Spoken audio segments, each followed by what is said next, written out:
Shadananda. Hey, Barbara. Hey there. You said anything goes, so this is a meditation question. Yeah, fire away. I've been doing more formal sitting meditation recently, Okay. and it feels like almost as soon as I sit down to start, I am yawning. And Okay. I don't think it's related to sleep, but it's starting to feel like a conditioned response. Yeah, sure. Let me think. And I just wonder if I should change anything up. And are you meditating in the same place all the time and like wearing a shawl or a mala or anything like that? Same place, sometimes a shawl, almost always with a mala or a mala nearby.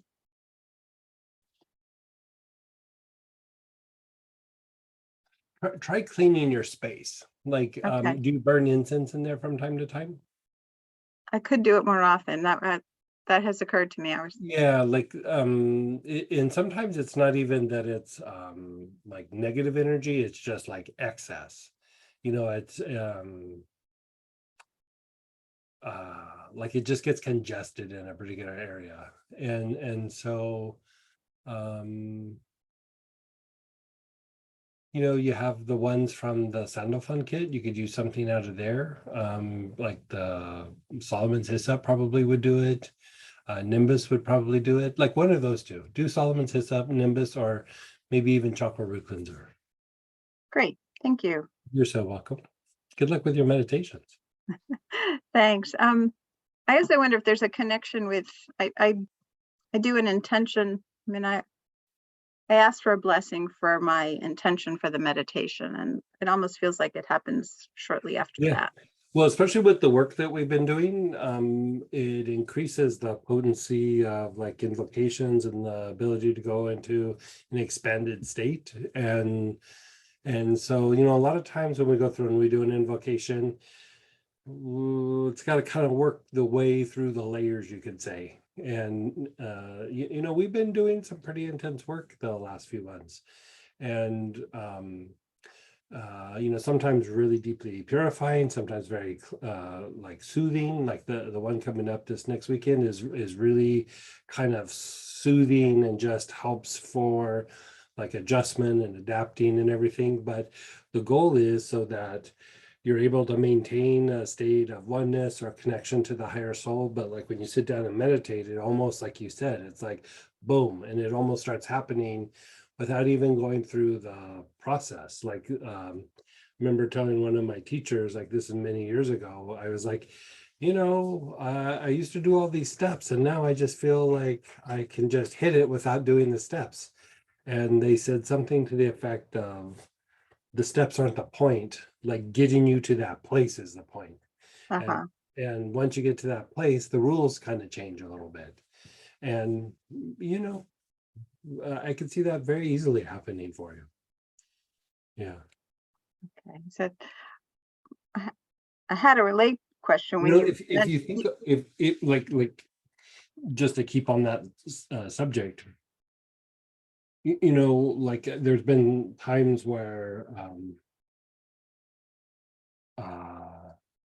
as around some high teacher, not somebody who was my normal teacher, including the Dalai Lama, and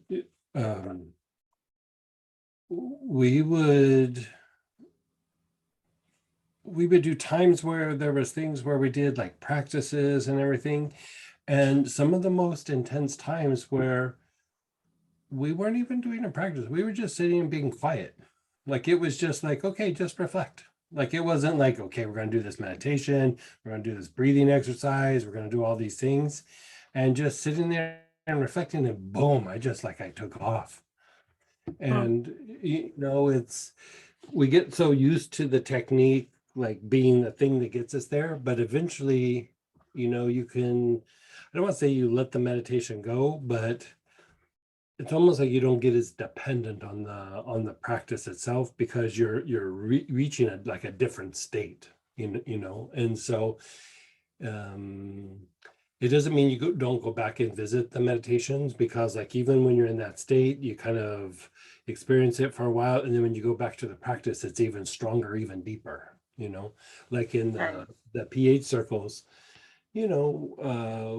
twin hearts, you know, activate the heart, activate the crown, and then bless, right? And so, you know, after a while, I'm like, yeah, but I want something stronger. I want something more complicated. You know, I want something more intense.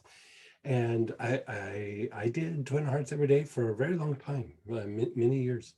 And then I just stopped doing it. Like I was just like, yeah, it feels like just getting up and drinking a glass of water. You know, I wasn't really feeling it like I was. And, you know, I started doing some of the other practices and everything. And then a few years later, I went back and I sat down and I was like, you know what? I'm going to go old school. I'm going to do twin hearts. I could barely keep my body up. Like I was like, ugh.